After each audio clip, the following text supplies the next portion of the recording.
Under Stein's leadership, the Green Party has been vocal about its grievances against the two-party system, primarily targeting Democrats, which is suspicious considering that you're more aligned with, Democrats.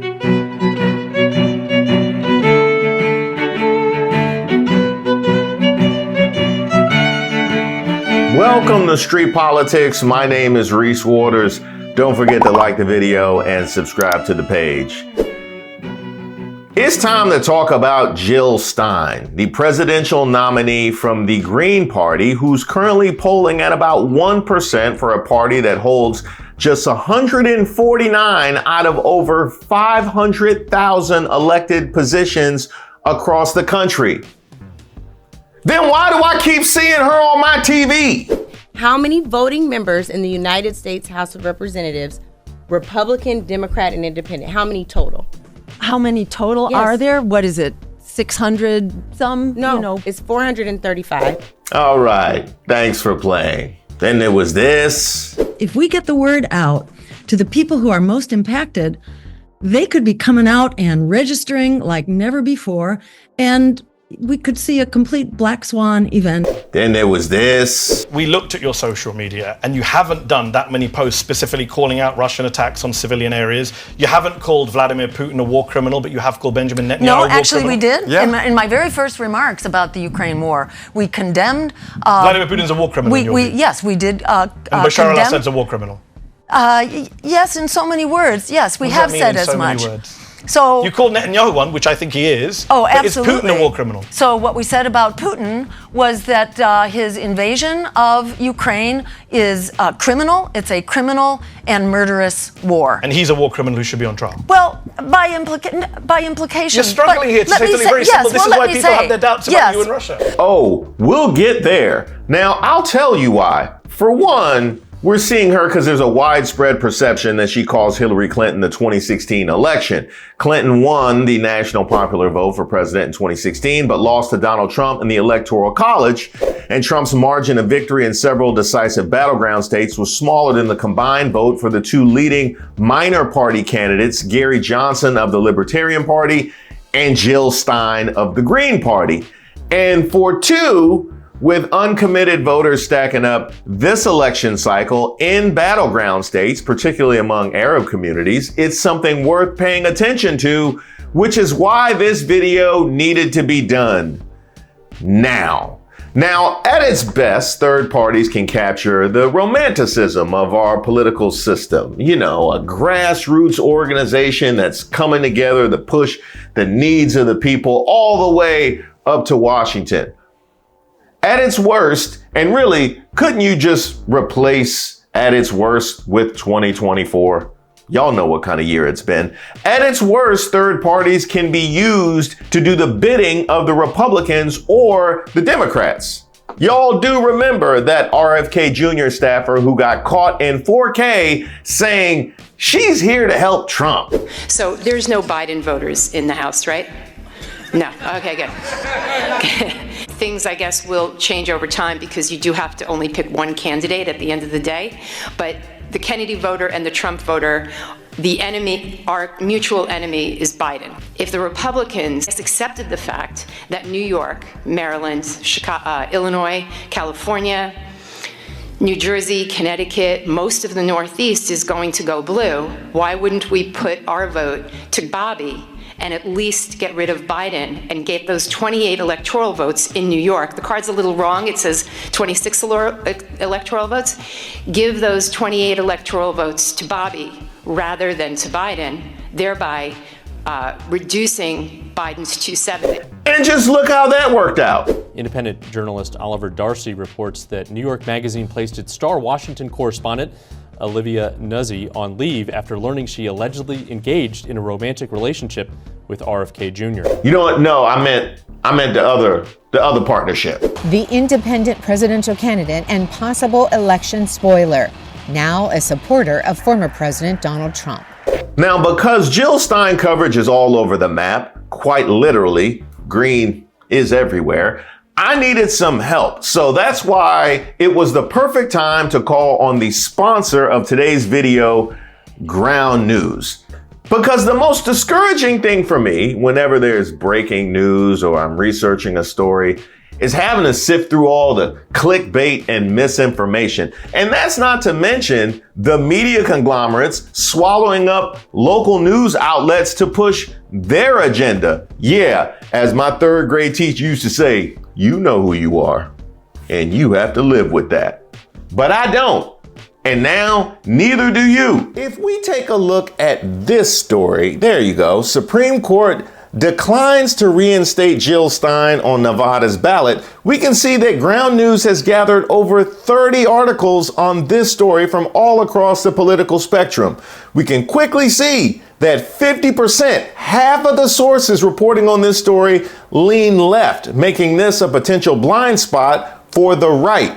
And we can see how different sources frame a particular story and spot narratives. For example, left-leaning Hot News reports U.S. elections. The Supreme Court rejects the participation of the Greens in the Nevada election, which would have disadvantaged Kamala Harris, while right-leaning Daily Caller reports paperwork mix-up by Democrat leads to Supreme Court ruling Green Party candidate needs to be left off the ballot, which make it easier to get additional context to paint the full picture of a story so you can make informed decisions. Now, as most of you know, media bias is something I've been covering more and more as we get closer to November. So this was a natural partner for this channel.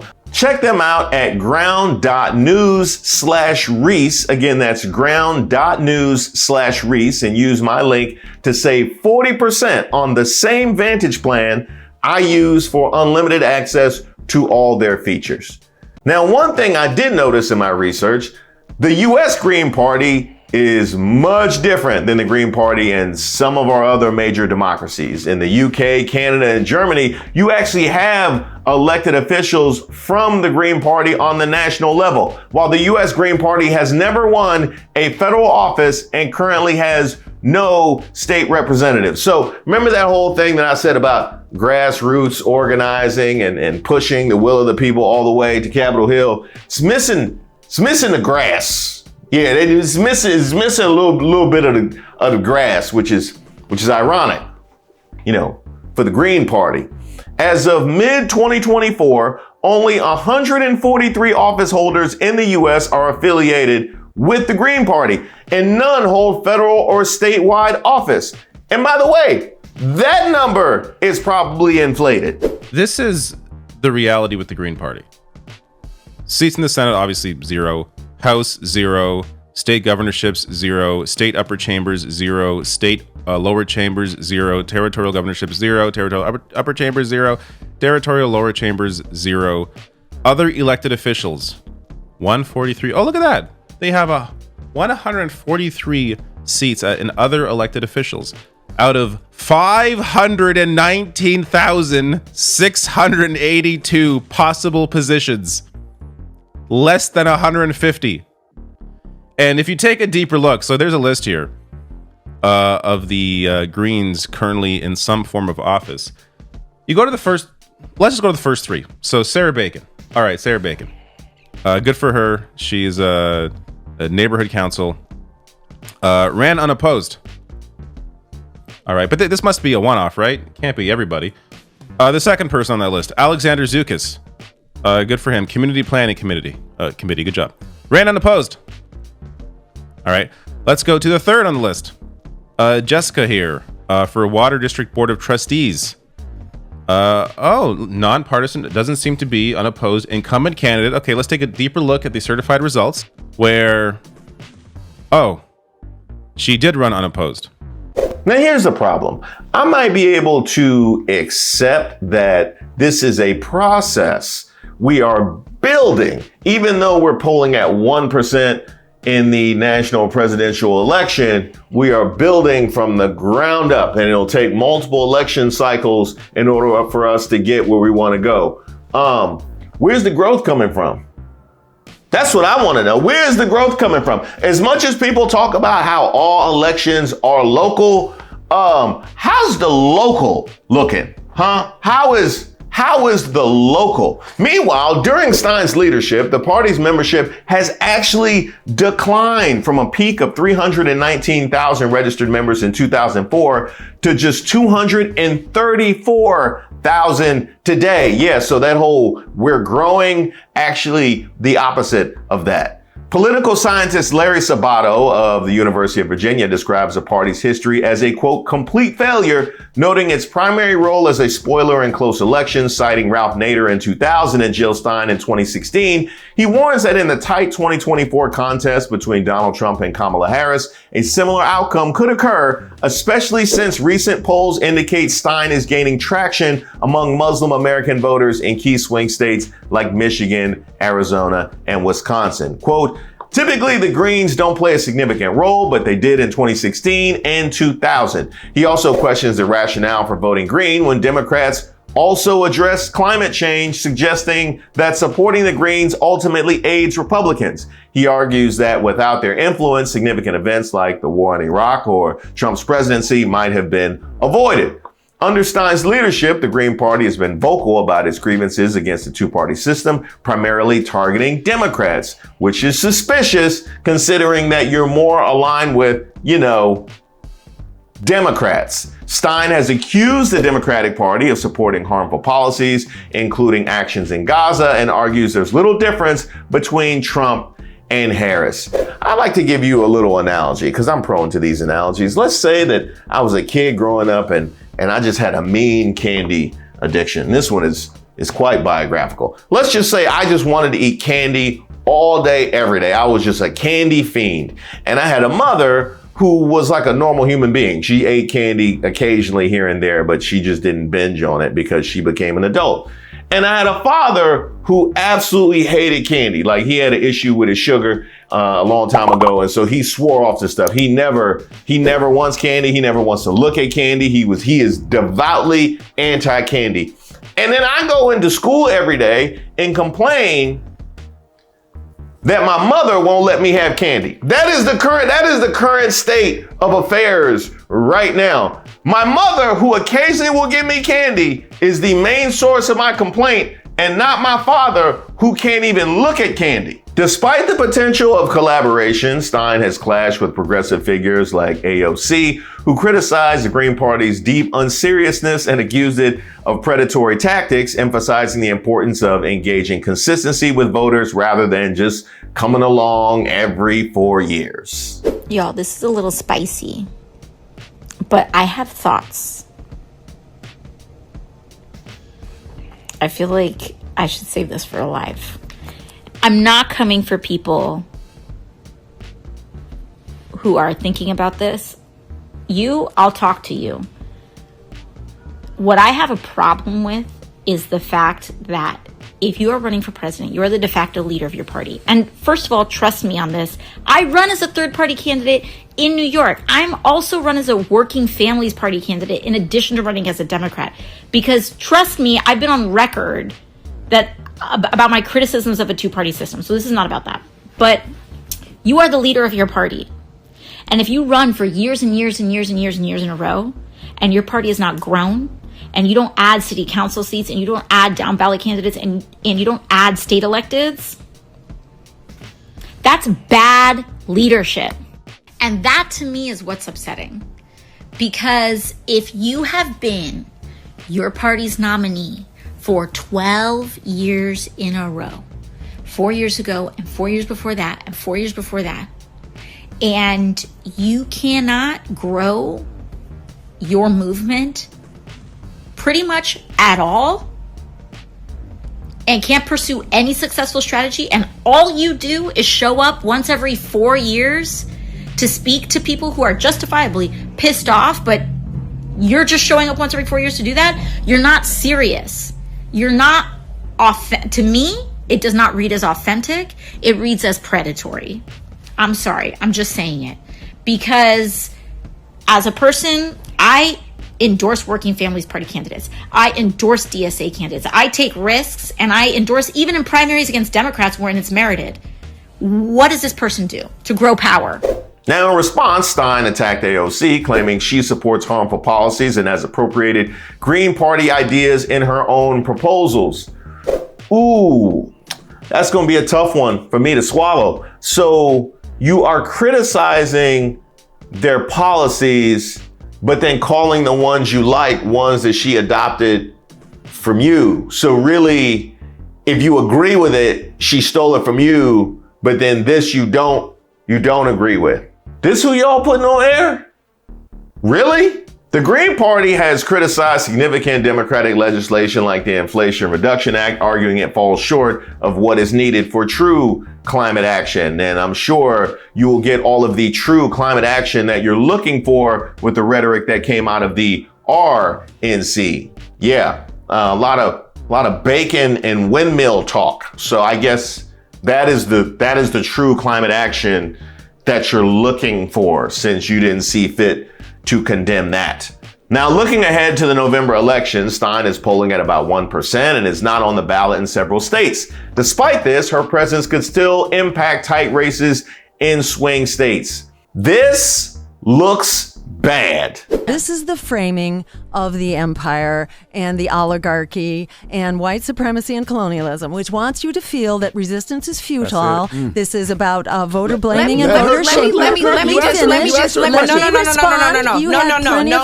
no. What you're not going to say is that I'm ever parodying anything at the hands of white supremacy. Okay, not that bad. Okay, not you not knowing how many congressmen there are as the head of a party that is trying to build on grassroots support.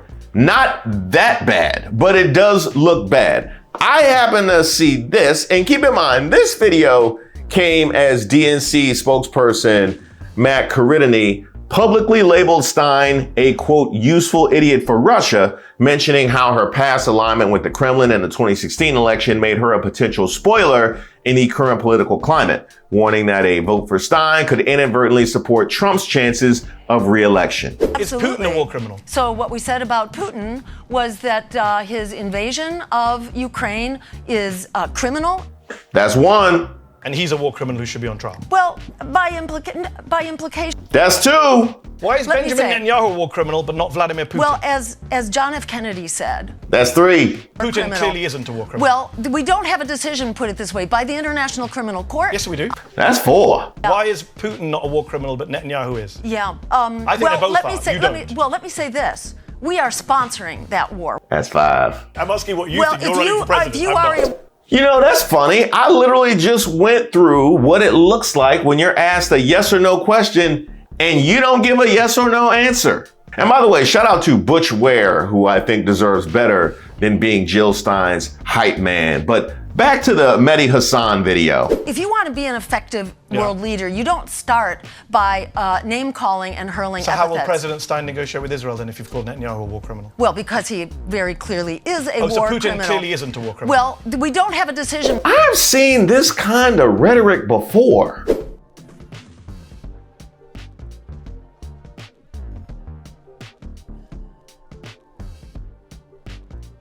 Well, that was fascinating, but I think it was someone else. I'd like to congratulate Vladimir Putin for having made yet another great deal. Did you see the deal we made? That's it. Yeah, that's it. Now, Stein has since cleaned up the Hasan interview, and thanks, Ground News, but that came amid reports like these.